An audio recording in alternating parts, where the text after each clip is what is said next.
Will there ever be bipartisanship in Congress? Spoiler alert, the answer is probably no.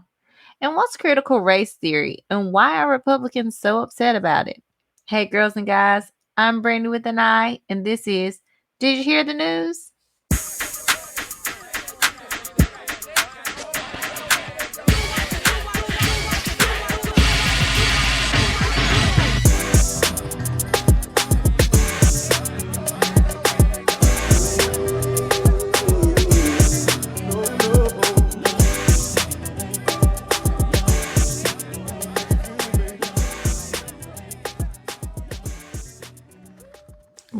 Well. Let's get started, shall we? The president continues to work with Republicans in the best way that he can, trying to be bipartisan, trying to reach a deal on infrastructure. And as you recall last week, I told you about how he provided a counteroffer of $1.7 trillion. The Republicans have come back with their counteroffer of, I think it's $928 billion. So roughly one half of what the bill currently is, the $1.7 trillion amount. Most of the funds basically come from continuing programs that are already in the works. Basically, they would just give more money to those existing federal programs. They would increase money for roads, bridges, water, infrastructure, passenger and freight rail, water storage, and airports. Of the $928 billion, $506 billion would go to roads, bridges, and major projects. $65 billion would go towards broadband.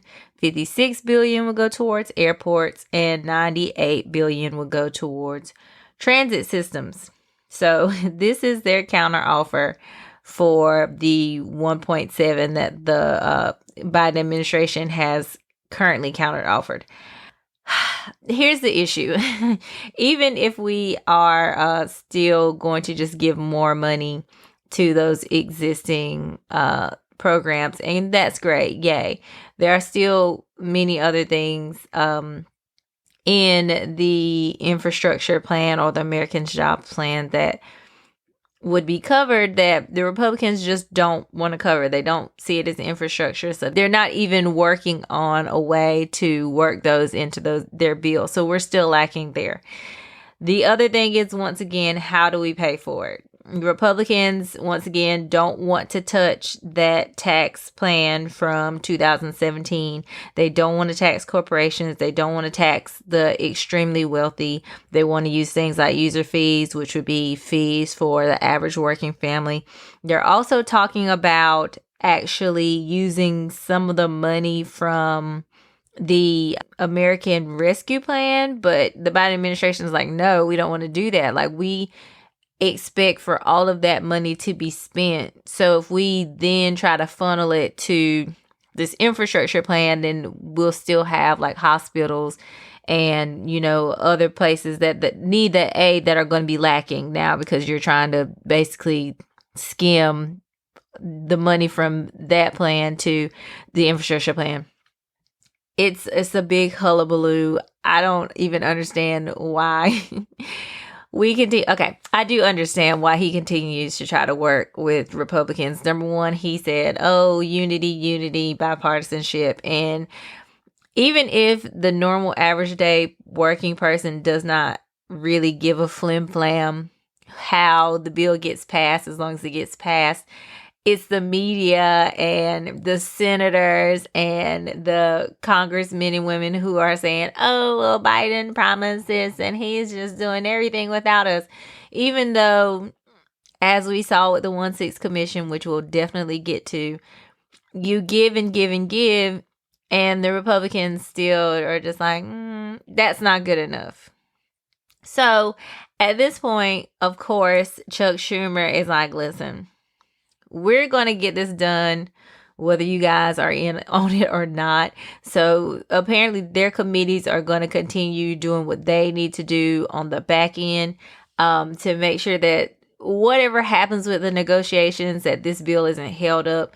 The point is that they want to actually have a bill put together by next month, which a couple of days and it will actually be June 1st. So they do, like, their goal is to have a bill together next month. The president's going to continue trying to come together for a bipartisan bill. But once again, there are just some things where it's like, I don't know how you're going to come together. If Republicans are saying that their red line, their hard stop is taxing corporations and wealthy people, and the Biden administration is saying full stop, we're not going to put a plan together that calls for taxing working class people, then I don't see how we come together. Like, I don't see a middle ground there. It's like one wants to do it one way and the other's like, absolutely not, and vice versa. So we'll keep our eye out on that. Listen, if the Republicans could come along and the Democrats could give a little, but we would still basically get the goal of the plan together, then absolutely. If the Democrats could drop the price to a certain point, but the Republicans can also give in on certain things, like what is infrastructure to them and what programs would actually help for equity among Americans, then sure, absolutely, I would champion that. But bad faith, all the arguments are bad faith. The Republicans only care about spending when it's not a Republican president in office, totally just shredding the economy and the budget and all of that. So that's the only time they care about spending. And now suddenly it's a huge deal when the president actually wants to use spending to help people, to make it more equitable. You gave your tax cuts in 2017. That only helped the ultra wealthy. Now it's time to do things for the rest of the 99% who did not get anything out of your tax cuts when you spent trillions of dollars on those. I'm going to keep bringing it up so you guys never forget.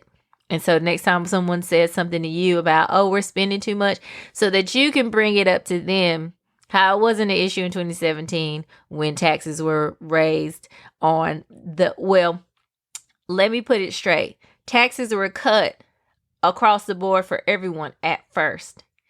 And then 4 years later, this year to be exact, taxes are set to go up on those who make like less than $30,000 and continue to stay low for millionaires. That's not a tax cut for everybody. That doesn't work for everybody. So anyways, that's where they are as far as bipartisanship goes with those bills. At the same time, President Biden has just gone ahead and dropped his $6 trillion budget. As you can imagine, it already includes those $4 trillion for the American Jobs Plan and the American Families Plan, which I've talked about already on the show before. So then in addition to those plans that would once again help bring jobs in the form of infrastructure and climate change, and would also help, for elder care, and then the American Families Plan that was also seeking to give money to like schools and HBCUs and all those things of that nature. In addition to that, he's looking at like $36.5 billion for Title I schools, which are low-income schools where low-income families go. That makes up like 40% of enrollment to those schools is low-income families. So that would be a plus. $6.5 billion to launch Advanced Research Projects Agency for Health. It's a new program aimed at driving innovation in health research that will focus initially on diseases like cancer, diabetes, and Alzheimer's. $8.7 billion in discretionary funding for the U.S. Centers of Disease Control and Prevention, which of course we need after we saw what happened with COVID. $10.7 billion in discretionary funding in the Department of Health and Human Services. There's lots of other things here.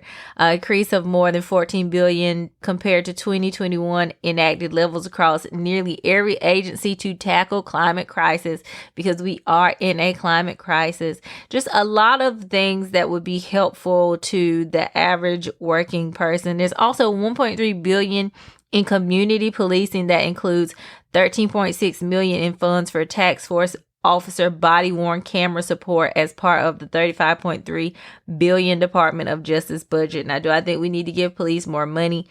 Not necessarily. Do I think we need to give them more money for body cameras when a lot of the time they either don't turn them on or don't want to turn in the footage? Not necessarily, but that's what that money is slated to go for.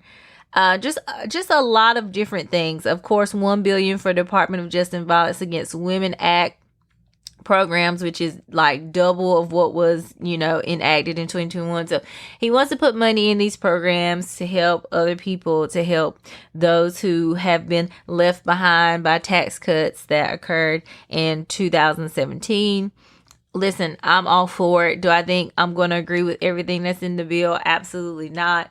But the point is that we are extremely lacking. And of course, they'll write headlines and say this is the most we've spent on like the economy or whatever since like the World War II or whatever. And it's like, okay, we're behind. We're absolutely behind. So spend it all, especially if it's coming from the corporations and the ultra wealthy. You already know how I feel like. And I'm not saying spend their money. I'm saying tax them appropriately. Don't allow them to have the loopholes that they have in which they get out of paying certain taxes or their fair share of taxes. I'm just saying they should pay their fair share of taxes just like the rest of us do, just like us brokies have to do. And then it should be used towards helping the economy. I mean, they use the roads. Amazon, I could be on the highway on any given day and see 3 to 5 Amazon vans using the highways. They run up and down the highways, but they don't give money towards the infrastructure and keeping the highways like up to code. Come on now. That doesn't make sense. It doesn't make sense. I'm going to continue saying it as long as I have breath in my body. It doesn't make sense. So tax the rich, tax the corporations, tax them fairly, just like all the rest of us are being taxed. Once again, if the Republicans can work with us, whoop-de-dee. If they can't, I assume that the Democrats are ready to use budget reconciliation again. If you recall, the parliamentarian a few weeks or months ago actually basically gave them the heads up to kind of use it as much as they wanted to, I think. So they have the option to use reconciliation for this plan as well.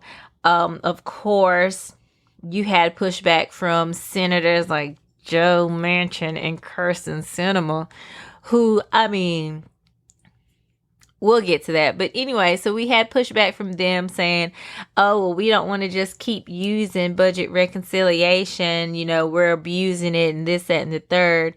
But at the same time, how do we get anything passed with Republicans who straight up have already said that their united goal is to make sure that President Biden doesn't succeed? And we saw this week how Republicans will do what they call it now is the Lucy in Charlie Brown, where you give, and then they snatch the football away as soon as you attempt to kick it. The 1-6 commission couldn't even make it to a vote. And that is just so ridiculously sad and embarrassing, of course.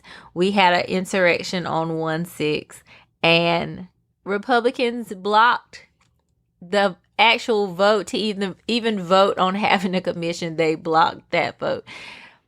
Now, here's the thing.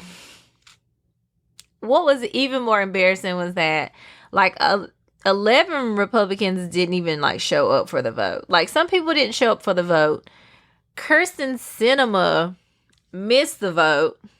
I mean, I can't imagine what she was doing that was so much more important than actually being at a very important vote, but she missed it. Of course, there were other Republican senators that had just left Washington altogether because, it is a holiday weekend.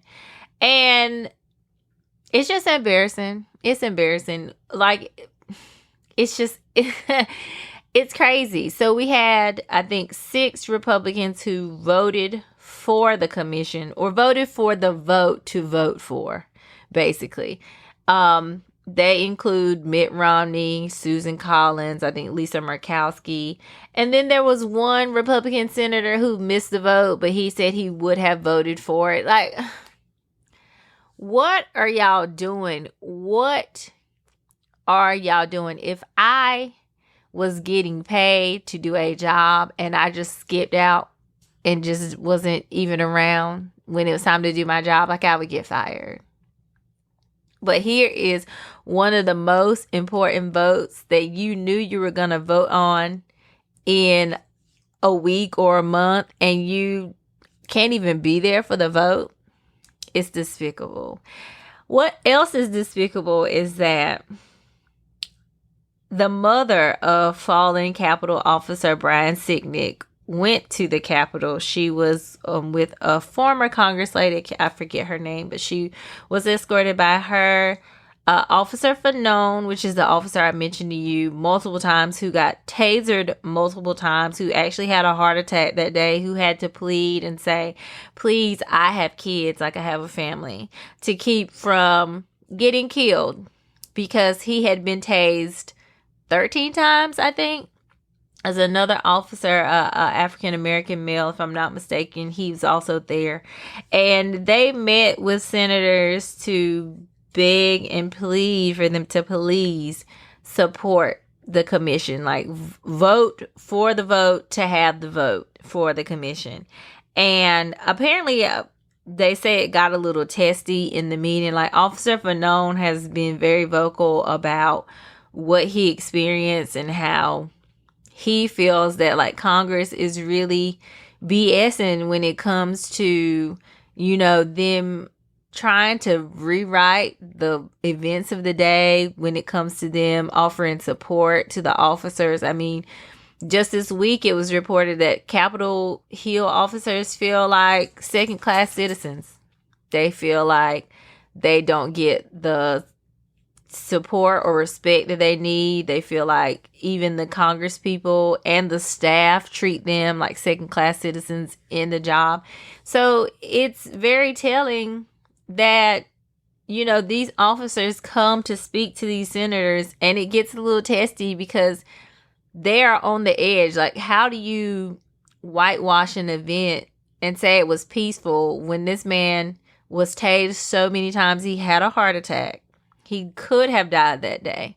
Like, there's video. They apparently watched the video of his attack. You can hear people in the crowd screaming, we got one, we got one. Like they captured an officer. What were you going to do with him? Like, nobody knows. If someone in the crowd wouldn't have had a little sympathy and stepped up and helped protect Officer Fanone, who knows what would have happened to him that day. And then you have senators saying it was like a normal tourist visit.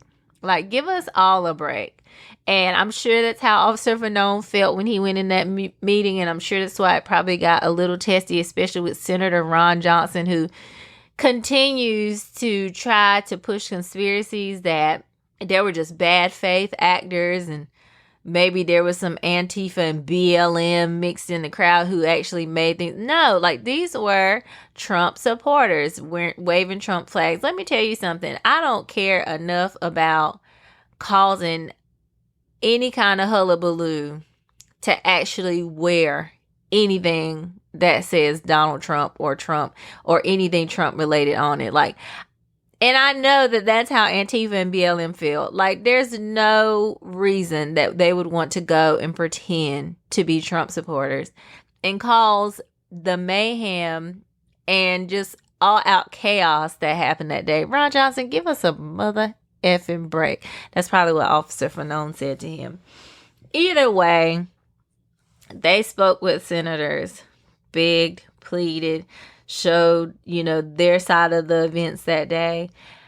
And as despicable gets, Mitch McConnell, Addison Mitchell McConnell, is going around to the senators begging them to basically block the commission as a personal favor. A personal favor. What is so personal about it, Mitch? What's so personal about it that them blocking the committee will help you? That's the question I've had nobody can answer. Besides the fact that Republicans feel like it's going to bleed over into the 2022 elections and they're going to have to answer for everything. But here's the thing. You should have just taken the commission.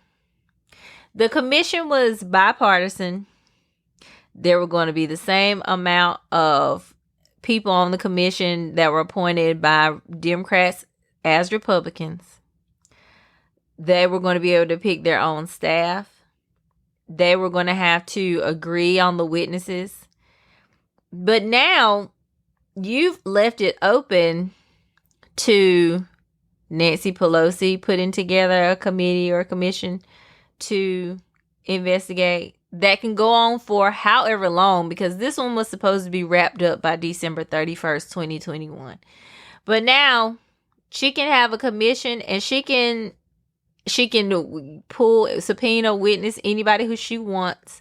She can draw it out as long as she wants, and then she can put it out whenever she wants. Like, you had a chance. You had a chance at bipartisanship. You tried your hardest to tell us it wasn't a bipartisan commission, even though you had Congressman John Katko doing the best that he could to negotiate this plan.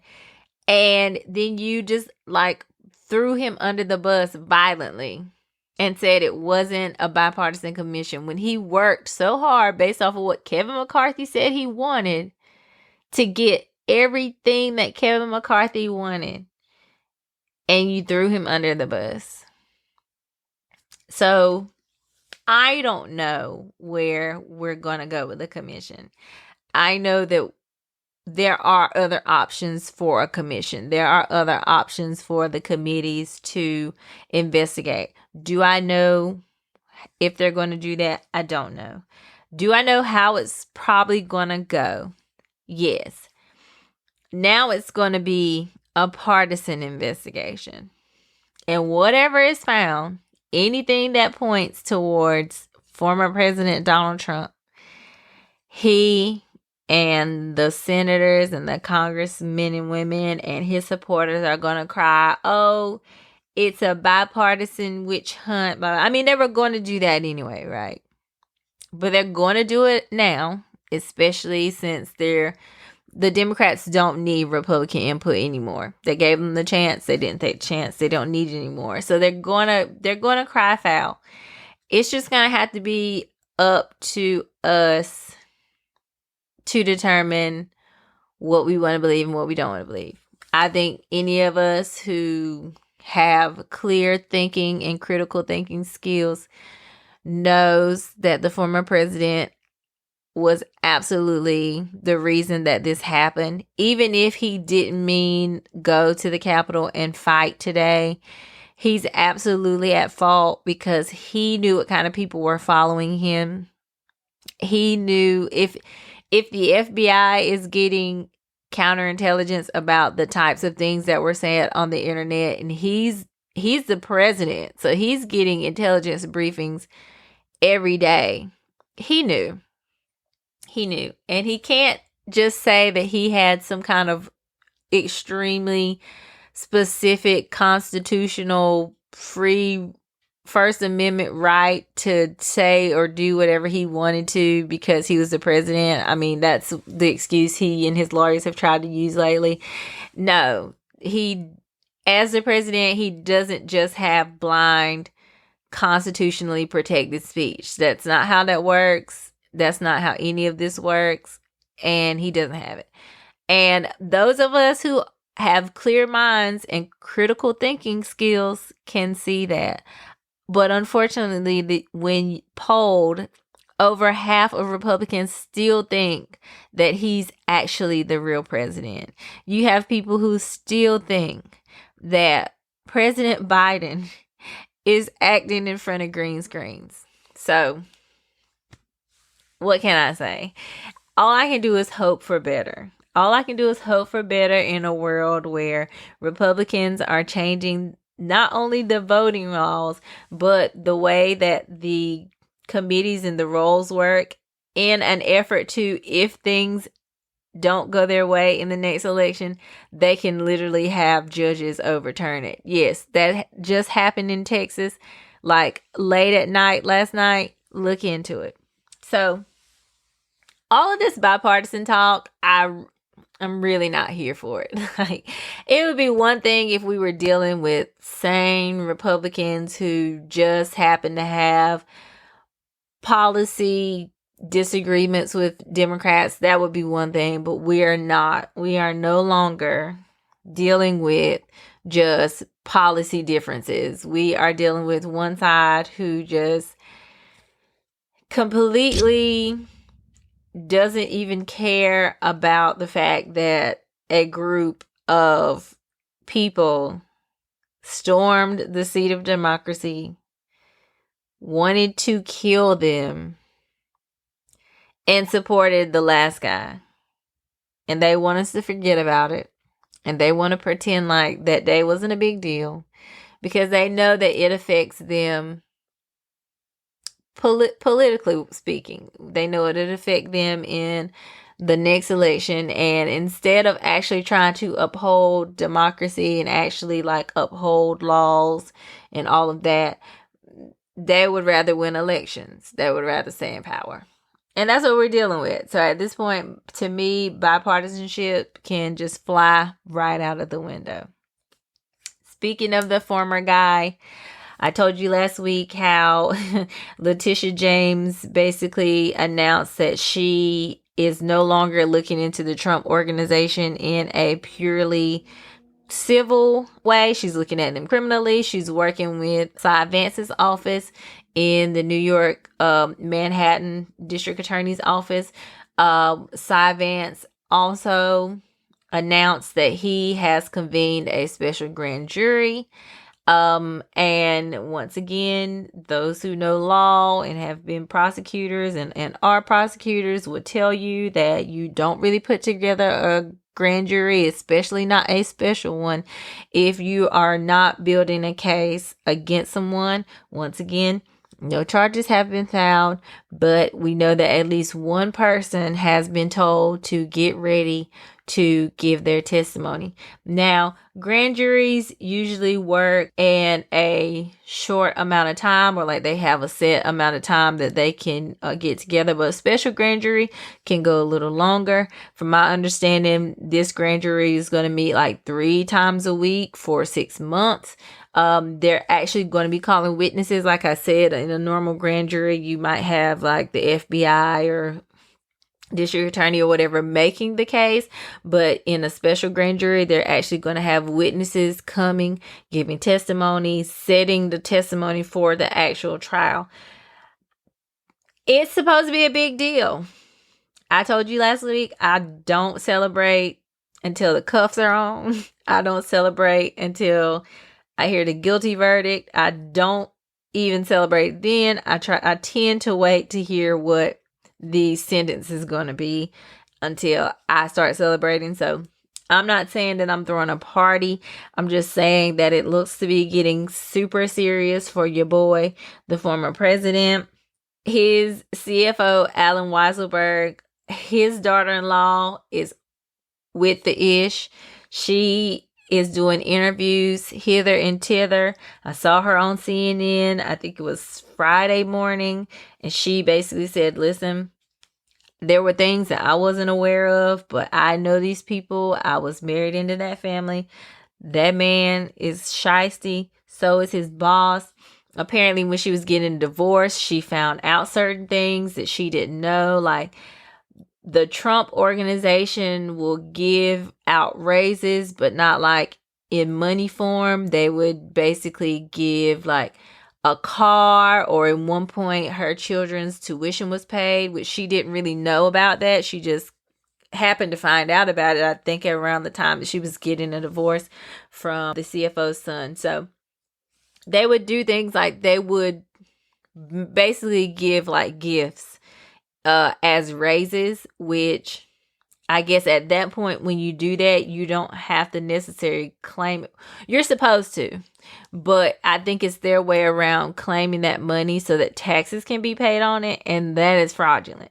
So, she basically was like, she did not know that was going on. She found out about it, but she knew that, her former ex-husband had like forged her signature on things, stuff like that. So I don't know if they're going to call her as a witness. She says she has not yet been contacted to be a witness. I think she might be someone who would be good to be a witness. Once again, like I said, baby had no problem rolling out that dolly with all that information on it. And apparently, her former father-in-law has told her she has about a week to get out of the apartment that she apparently didn't know was owned by the Trump organization, I guess. Like, so that's another thing I guess they were doing. They were like, the apartment she lived in was owned by them. She didn't know that. I'm guessing she was just married to a man with money, and she was just like, you handle the finances, and it's all good with me. And now she's finding out things that she wasn't aware of. So yeah, her former father-in-law told her she has like a week, I guess, to get out of the apartment that she's currently in. Best of luck to her. I don't know how that's going to go, but I already know that she has not had a problem going on the public and national news to give all the information she has on him. So yeah, they might be calling her soon to be a witness. Can ask me if I'm surprised or I'm shocked about this? No. People with money are the biggest and bestest scammers, especially when it comes to fraud and taxes. So no, I'm not surprised. Is this getting serious for the former president? Yes, it is. Could it be serious for his children and anyone else involved? Yes, it is. Do we expect that some of these people are going to flip? Yes, we do. None of them are probably the prison type. So I'm sure there's going to be a lot of flippage going on. That's probably going to be seen once people start getting either indicted or charged. You know what? Best of luck to all those folks. Best of luck. That's all I can give them. That's all I got in me, honestly, truly. Best of luck to Donald John Trump. And when I say that, I mean it with not a lot of love or hope behind it. But listen, what did Monique say? When you do clown stuff, the clown comes back to bite. It is what it is. Speaking of clowns, Marjorie Taylor Greene is back in the news for the worst of things. I might have talked about it last week, but if not, here's just a real quick synopsis. Oh, Margie. Marjorie Taylor Greene peddles in conspiracy theories and untruths. She's not quite all there. We've all come to that conclusion. We should not be surprised when she says anything foolish, but once again, here we are, surprised that it could get any worse. Marjorie Taylor Greene was on some sort of a podcast in which I don't know if she was asked about, the mask mandate or whatever, but she voiced her displeasure with Nancy Pelosi's rules as far as it comes to mask wearing in the House of Representatives. Only 75% of the House is vaccinated. And if you know math, follow me along. 100% of Democrats in the House are vaccinated. Only 50% of Republicans in the House are vaccinated or have admitted that they're vaccinated. So that means that only 75% of the House is vaccinated. And therefore, Nancy Pelosi is like, listen, until we get to 100%, y'all got to keep wearing your mask. If you don't like it, get a vaccine. Because once again, the CDC guidance is you can go maskless if you're vaxxed. And that means if 50% of the people are not vaxxed, they should not be going without a mask. But we don't know if these people are really vaxxed and they're just not saying, or if they're saying they're not vaxxed to please some weird subset of people. Nobody knows. So at this point, everybody has to keep a mask on. And the only people that really have an issue with it is the non-vaccinated party. Cue Marjorie Taylor Greene, who's already been fined, her and some of her other colleagues, for not wearing a mask. So she basically likens wearing a mask or having to wear a mask to the yellow or gold stars that Jews had to wear in the Holocaust. And then she mentioned something about getting on the train and going to concentration camp. Here's the thing. Let's never compare anything to the Holocaust. Let's not. It's kind of like, American chattel slavery. We shouldn't be comparing things to that either. But for sure, let's not compare anything to the Holocaust. Like, it was a terrible time. 6 million Jews were killed. They were sent to gas chambers to die. Like, they were, some of them, incinerated. Like, let's not do that. You having to wear a mask as a public health issue is not like someone telling you that you have to go to a concentration camp and then you thinking that you might be going to take a shower and you're gassed to death. Let's just not and say we didn't. Let's just not and say we didn't. But that's what she did. And as you can imagine, there was anger and outrage, especially from the Jewish community, rightfully so, especially from those who have family members, who have ancestors, who grandparents passed. Like, these people were upset, and rightfully so. She completely doubled down on what she said, of course, because she's a terrible person. And as you can imagine, Kevin McCarthy stepped up right away to be like, hey guys, that was totally wrong of her. She should not have said that. I don't know what's wrong with this crazy cat. But just kidding. No, he did not. He didn't do anything like that. He waited like 5 or 6 days before he said anything.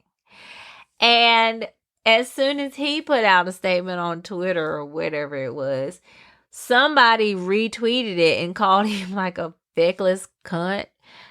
And she retweeted that and agreed with it. So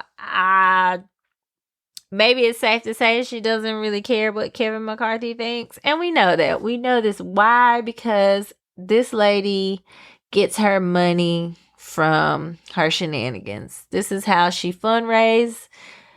And she loves when everybody gets upset about her, because that's how she gets money, because there are a subset of people who are just as silly as her, who are willing to give her money for her shenanigans. Now, if you go to her area in which she is the representative, you might hear from her constituents that, they're embarrassed, that she definitely shouldn't have said that she was completely wrong in saying that, but they'd still vote for her. So this is how we end up with nuts in Congress. It just feels like the Republican Party their constituents do not care what they do.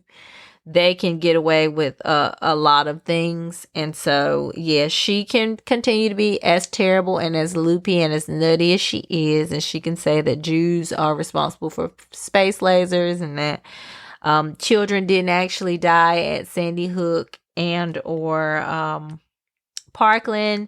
And people will be like, wow, that was nuts. So, but is she still on the ballot? Because I'm going to vote for her. That's where we are. And that's why I want to have hope, you guys. Sometimes I just don't have hope. However, I am excited about this next conversation that I'm going to have. Lettie Shumate is back with me this week, and she was on, I think, episode 3 of the podcast. And I'm so excited to have her here. She's a historian. She knows her ish. She actually has her own podcast, History Tells Us. It used to be Sincerely Lettie. And I'm so glad to have her here with me today. So once again, we have friend of the podcast. I feel like I could say that now. Friend of the podcast, Lettie Shumate is here once again. And I definitely wanted to have you here because you are a historian. So like you're well versed in how all of this plays into like history and everything that's going on. But I was just kind of floored at how I was seeing things in the news about so many different local officials and state officials banning critical race theory. There are parents that are like, protesting it being taught in schools. You have Ohio, Idaho, Tennessee have all banned it. Even the former president, I think, made mention of it and the 1619 Project sometime in his past administration, especially when he basically banned any kind of like teaching or like sensitivity trainings or whatnot. So I definitely wanted to discuss this critical race theory and what the big hullabaloo is. So when I looked into it, I saw that basically the theory states that race is a social construct and basically every system that we have in the United States reflects it. And to me, I was like, well, yeah, that, that makes sense. But I mean, what makes people get so like terrified and so like up in arms about saying that, yeah, America was founded pretty much on racism and racist systems? Yeah, I mean, for starters, it's a threat to the power structure, to the white power structure. It's a threat, quote unquote, to white supremacy. And I'm with you. Whenever I first learned about critical race theory, I was in graduate school. So it had to have been 2012, 2013. That's whenever I came across Kimberly Crenshaw. And I was like, oh, word, this is what I've been learning in my history program. And so it made sense because that was my foundation to approaching history. But yeah, white people are mad because it would mean that they have to admit their racism and also their anti-blackness. And as we've seen, right, that's something they don't want to do. But yeah, and you are correct about what you believe like critical race theory is. It's technically like a framework that's used to help us understand why there are racial inequities that exist in our society as a whole and also on a global context too, and how we can eradicate them, right? And so it's really an academic framework. It's one that's always been used in higher education. But now, people are like, look, children need to be learning this as well because racist ideas start to form and are taught early on. And it's basically just called critical race theory because it asks you to look critically at systems to better understand the origins of racial inequities, racism, racist systems. And this knowledge can actually be used to, I would say, mitigate and stem the inequities at the root cause. So again, policies, laws, systems, and that kind of thing. Right. Yeah. Well, that makes sense. But when you hear people argue against it, normally not anyone who's like in a higher education standpoint, like you say, parents or just the normal person, the normal white person that I hear argue against is saying things like, well, it's going to teach that they're racist no matter what. And I'm just like, now when I first heard it, because I'm like, I've never heard of critical race theory. So I'm going, no, that's terrible. Why would we want to teach that? Like, no, we don't want to, teach kids that there's nothing that they can do. They're just always going to be racist and that's just it. But then I look at the framework and I'm like, how do we get so far from where something actually is, something that's trying to, I assume that it's well intentioned to where we are now, where parents are arguing that their kids are being indoctrinated, that they're racist and they'll always be racist and there's nothing they can do about the fact that they're racist, especially when it aims to teach. To me, it feels like personal responsibility. Yes. I was just like, how did we get here? Yeah.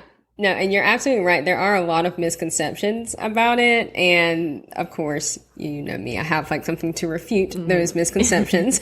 Like, that is not true. And yeah, so what you said about how these parents and teachers, whoever, are afraid of, oh, it's going to make us seem like the bad guys as white people. First of all, that's very telling. Like, you jump to that, right? So, right. Like, that's very telling that you jump to that. But also, it's not even about that. It's about raising awareness to how different races and different groups of people are experiencing the systemic, or this system rather. It's an awareness.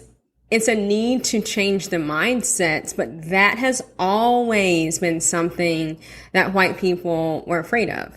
They've always been afraid of what it would mean for their power to be taken away from them, right? And so I believe, because I look at the very root of everything, that's like the foundational root issue.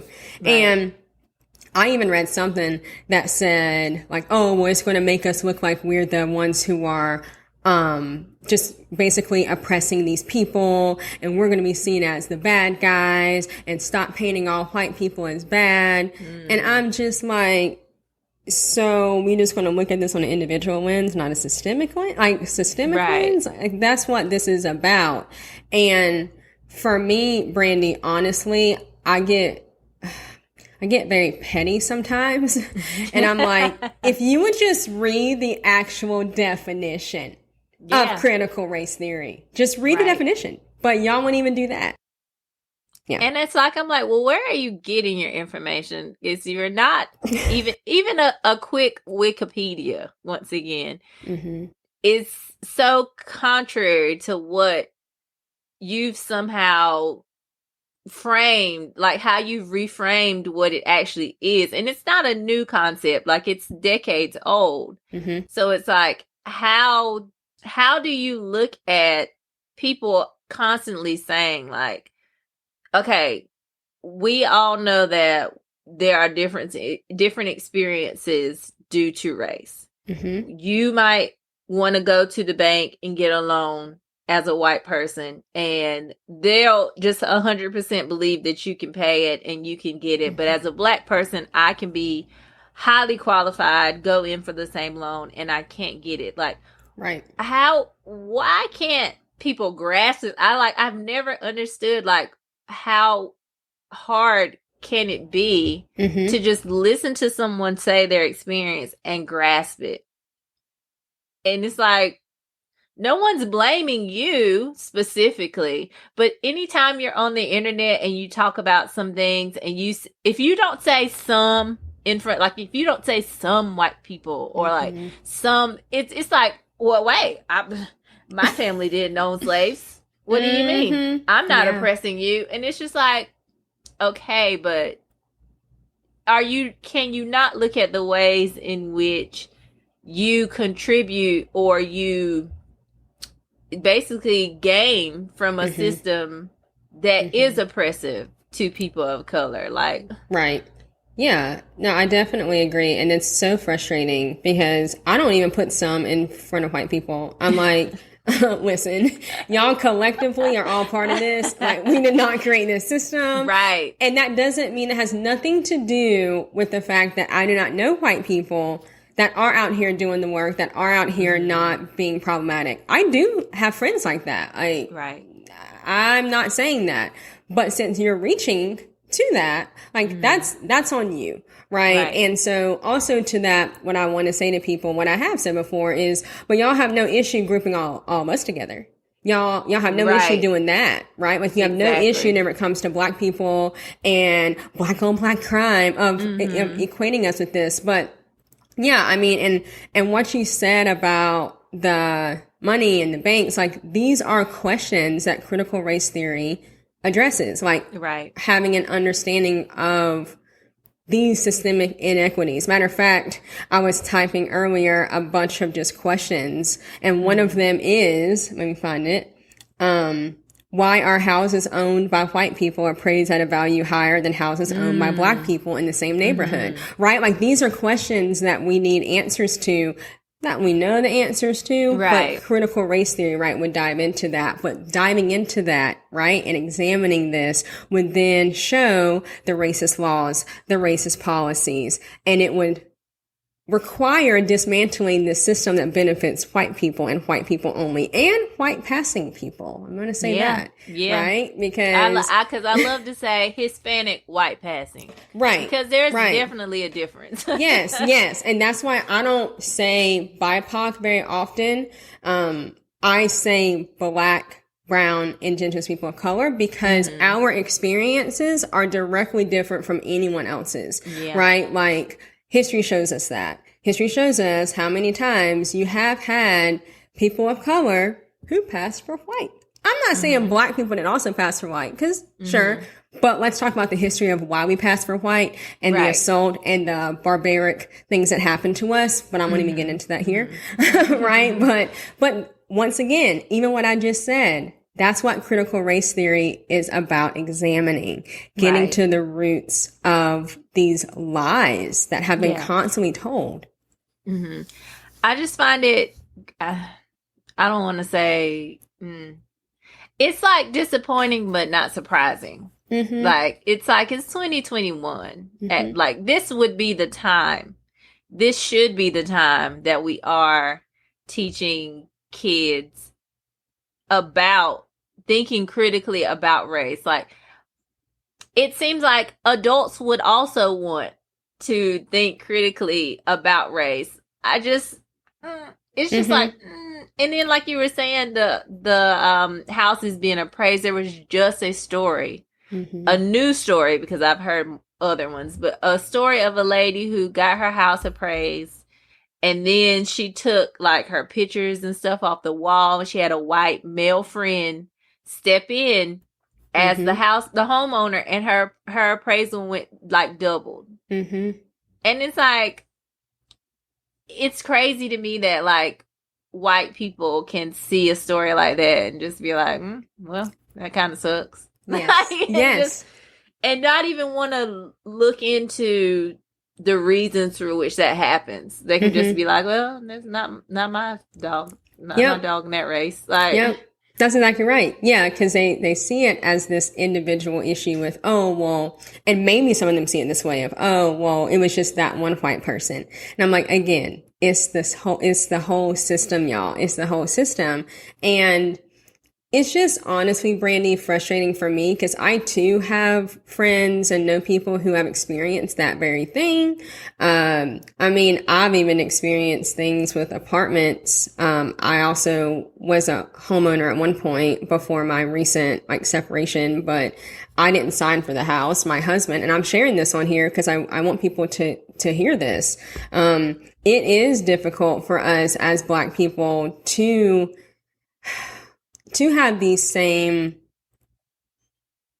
privileges, right? And it doesn't mean that we don't take care of ourselves. It doesn't mean that we don't save money. It doesn't mean our credit. It doesn't matter often, right? It's just that deeply embedded racism. And this is what the system continues to show us. And it baffles me as well, the number of white people that can look at something and say, oh, well, these are the same white people that can look at us being shot and killed in the street, and they go and they can just be fine. And they're like, oh, well, he shouldn't have resisted. Oh, well, he shouldn't have done this. Oh, well, they should have complied. There's always a but, right? There's always something in it. You hit this on the head earlier whenever you said responsibility. That is a root problem, is responsibility and personal accountability. And I talk about this all the time. Like you cannot talk about progress and change unless you want to hold yourself accountable, hold your people accountable, and take personal responsibility for what you have continued to allow, right? Because you are also complicit in this system. If you're not saying something or doing something to eradicate the system, to dismantle the system, you're also part of the problem, and you're choosing your comfort over anything else. I just feel like if not now, then when? Mm-hmm. You know what I'm saying? And it's like, once again, you and I are talking on the anniversary of the death of George Floyd, the 1 year anniversary. And it hasn't stopped since then. Mm-hmm. It's probably going to continue to happen. We just heard about the case of the guy who was in, I think it was Louisiana. Ronald Greene? Yes, Ronald Greene, who passed away in 2019. His family was told that he had gotten in a car accident and had died from, I guess, injuries in the car accident. And then come to find out, after the body cam footage has been put out, that there was a whole nother incident that happened after the car crash in which they tased him multiple times. And then I saw on the news just this morning that like the lead sheriff deputy or whatever had originally not turned in his body camera footage. Wow. And I'm like, these are the systems that treat Black Americans one way, but white people another. And it's like, you don't want to at least want to teach your children this so they can have some sort of empathy or sympathy or compassion. You know what I'm saying? Or you don't at least want to learn how there are differences so that you can understand that every time you see a Black person killed or their civil rights just completely obliterated by police, that you don't want to stop and think, that person could have not done anything against the law.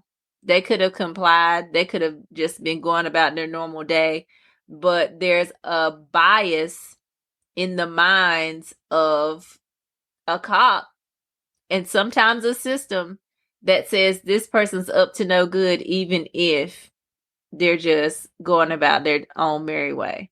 Right. And my thing too is, even if you don't comply, like, you are not the authority on whose life gets taken from this country, from this world, right? Like, you are not the authority on that, but because this country chooses to see police officers like gods, which is a whole issue whenever it comes to Christianity, but I won't even get there with false idols, but I wanted to put that in here. I was sitting here as you were saying that, and I was thinking, because this morning was very heavy for me with thinking about George Floyd, and it's 9 minutes and 29 seconds. Like, that's a long time. Like that. Yeah. And you still have people that they don't even bat an eye about it. And I think about history with everything, of course, but I think about the fact that, like, whenever you had the Nuremberg trials in Germany, right, after the Holocaust, you did not have the people who committed those atrocities trying the people who committed those atrocities, right? Like, you didn't have that. You don't have that in other countries. And we have that here, right? We have that here. Like, the cops investigate themselves. Like, how are you, and I believe it was Ida B. Wells, who said, those who commit the murders write the reports. Yep. And she was so right. And her words still ring true.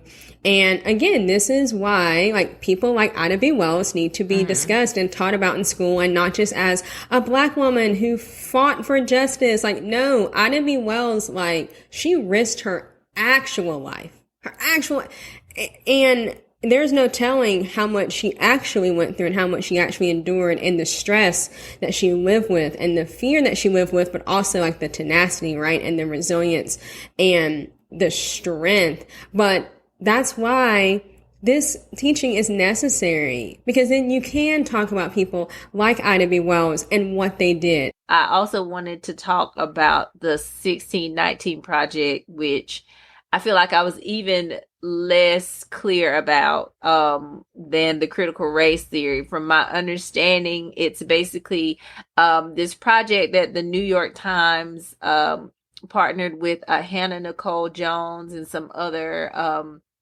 journalists.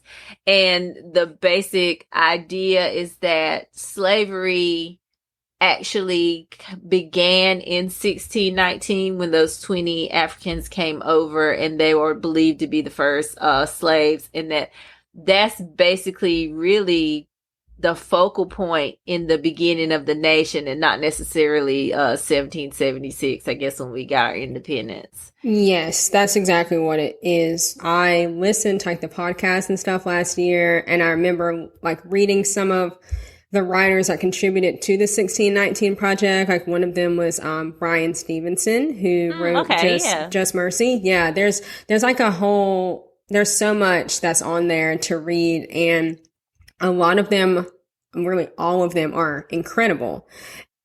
But they are the things that, quote unquote, ruffle the feathers, right? Yeah. Of these people in this country who do not want to hear the very honest truth and not this whitewashed history. And so, yeah, she basically was saying that, like, oh yeah, like the country was actually founded in 1619, not 1776. Like, y'all want to just act like those over 100 years didn't happen. Like, there was stuff happening here. Like, there were people here who were enslaved, and you have this narrative in history of, oh, and they were just indentured servants, but the transatlantic slave trade wasn't happening yet. Here's the thing, okay? Just because you don't have proof of something, just because you want to feel better because some textbook told you otherwise, like, if you really take time to read what more historians are uncovering and are finding out about those, I don't know what, 180 some years, like, there was violence and terror, and they wiped out quite a huge group of people. Like, I just, like, they were they were enacting terror here. But yeah, she definitely went in on that, and I'm glad that she did. And she did get a lot of backlash from it, especially from the former occupant of the White House. Yeah. Yeah. Right. Yeah. Yeah. I think that's when I heard about it, but I guess I didn't really, because it came out in 2019, and I don't feel like I heard a lot about it then. I don't know what happened more recently to spark. I don't know if I think they were starting to, like, maybe integrate it into some curriculums in schools. Yeah. And you know how that goes. So I think that's when, of course, there were more eyes on it. And I did see her on the news, and I did see her speak about it, and she was just like, no, that's not it at all. Like, and just like you said, like, we have this whole, like, 150, 60 years before 1776, when we claim is, like, you know, the founding and our independence. But we have these whole 150, 60 odd years that we don't talk about. And that's really important, because what was happening, like, that's the basis of, you know, when slavery began, and you know, how it probably got its foundations and how it became as big as it was. And it's very important we talk about it, because once again, it's part of the foundations in which we allowed race and everything else to kind of build upon in all the systems. And then when slaves were freed, then that's when we bring in policing to catch slaves. You know, like, it's just, it's just like, how could we not talk? And why is it controversial? I mean, I understand some historians, I think, push back on, like, certain, you know, accuracies. Fine, I can see that. But to say that it's controversial to want to include in our history what was happening at that time when the first slaves came, like, it doesn't seem all that crazy. Right. And and now that you say all this, I remember, was it the 1776 report that 45 came out with, or something? It was something, wasn't something it? Like, something to counter it. Yeah. It was like a group of people, of course, white people, who came out with something to basically, like, I can't remember I know I talked about it on this podcast before. I can't remember the entireties of it, but it was insane pretty much. And it was, I guess, like a counter to that, which I didn't realize until now that you bring it up, that's probably what it was. And once again, more propaganda to make America look like the greatest country and like just forget all of our original sins, even though we can bring up everyone else's. Forget ours because pish posh. That doesn't matter. Yeah, and that was why I was so frustrated with the 1776 report or whatever it was called, because I was like, so y'all want to, it's pandering to that, or not really pandering to, catering to that narrative of these wonderful white founders of the country, right? Like, oh, well, these are my heroes. And I'm like, Thomas Jefferson literally raped Sally Hemings all the time. Like, they all. It wasn't a love story. It was not. Oh my God, it was not. Like, can you burn Monticello down?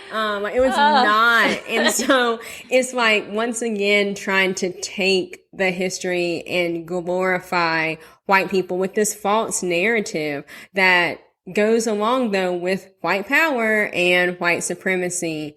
And so that's what it's always been about. And I know people listening may be like, everything's always about white supremacy. Yes, everything is about white supremacy and racism, everything. I cannot tell you how frustrating it is when I see on Twitter and everywhere else someone say, oh, it's always about race with you people. Like, no, it's about race with you people. Right.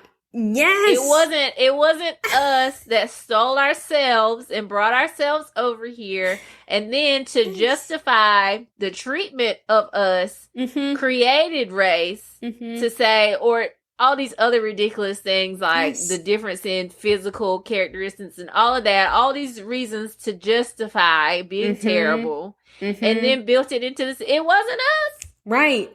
Yeah, exactly. And that actually makes me think about like how people want to talk about patriotism and democracy. And I think of Nicole Hannah-Jones, and I'm just like, y'all, those of you who do not like the 1619 Project, this is the same like anti-democratic thinking, right? It's the same anti-democratic thinking that you've always had whenever it comes to treating everyone like they're a citizen of this country. Like you actually don't want that. Like what y'all really actually seem to love is tyranny. But anyway, that's a whole other conversation, right? Like you don't actually like democracy.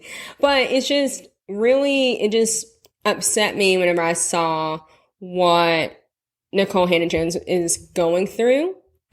Because Black women, historically, we have always been punished for speaking up. We've always been punished. And I'm not saying that Black men and also other Black people have not been as well. But this is about Nicole Hannah-Jones right now. Right? And so this is about Black women right now and how we have, just continuously been treated. And so it's also not lost on me that this is happening in the UNC system.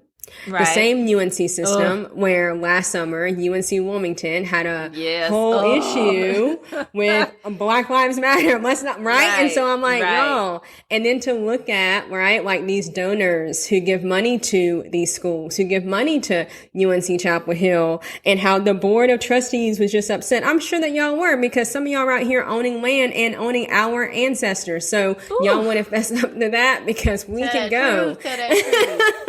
So it's like, and then it also just goes to show, right, that as we're talking about this today, May 25th, a year after we watched George Floyd, when many of us watched George Floyd being murdered, you had all these white people and these white corporations and these white institutions wanting to act like they cared about Black people, about our lives, but actually you don't. You actually don't. It was all performative, okay? Because if you can in the same breath act like you care because, we have a diversity and inclusion office on campus. Do you? Because that's also a crock of shit. Because like Hannah Jones would not be in the situation that she's in right now if you actually cared about inclusion. You actually don't. You care about it enough where it does not ruffle your white comfort feathers. That's how far it goes for you. And you also like it enough for any black people and also any brown people that won't do too much to make you uncomfortable. But as soon as they do something, or as soon as someone's checkbook or whatever won't write you that big check for millions of dollars, you want to pull it because you don't care about us. And so that's part of dismantling this system, is also that it comes down to money, which is capitalism, right? So like, I just like went off, but like, no, because that's what drives me crazy, because it's like, how can we see it? Like, how can we see all the ways in which race is a part of everything, even when it comes down to capitalism? Yeah. But we can't speak on it. We can't teach it. We can't share our experiences without someone feeling threatened. Like, what are we to do like at this point? And I really did hate that for Hannah Jones, because she is beyond qualified. Everyone knew it. Everyone knows it. Everyone came out and was like, this is a sham. So it was disappointing. I felt really sad for her. I did too. But I did feel good about all the support that I did see for her. But I was like, it's a gross misjustice. I love saying that. It's a gross misjustice. And she was done so wrong. And it was just like, every time I saw UNC, I was like, oh, this is embarrassing. Like, I know. I'm honestly like, can North Carolina just stop? I just need for y'all to just stop. Please. Give us a break, man. Honestly. Give us a break. We already had our own struggles at UNCW with our own racist professors. Yes. We are tired, honestly. Yeah. But yeah, thank you so much for joining me for this conversation, though. I really do appreciate it, because I'm just like, I was just seeing these articles in the news and I was like, what gives? Really, what gives? Like, it's 2021. Racism is real. It's not gone. No matter if Joe Biden or Kamala Harris or Tim Scott say it's not a racist country. It is. It is. We can say that. We can say that because when we do admit it, we can improve it. Yes. But if we don't, we're going to be stuck here. So that was such a good point. I just want to say that. That was a good point. Like, we can improve it. Right. And it's like, it's about getting away from this victim mentality. Yeah. As far as like what white people have, right? It's like, y'all need to just do better, and take accountability. Oh, no. They're going to call me racist. Right. White people hate being called racist more than anything. Like, truly. They hate being called racist, then sometimes they hate actually being racist. Exactly. Girl, yes. But yeah, thank you so much for having me too here. This has been great. Absolutely. And tell everybody where they can find you, because you did change the podcast name. I did. Now my podcast is called History Shows Us. It was called Sincerely Lettie, but now it's History Shows Us. Yes, I love it. I have new cover art and everything. So, and I also have an Instagram just for my podcast. So it's at History Shows Us Podcast.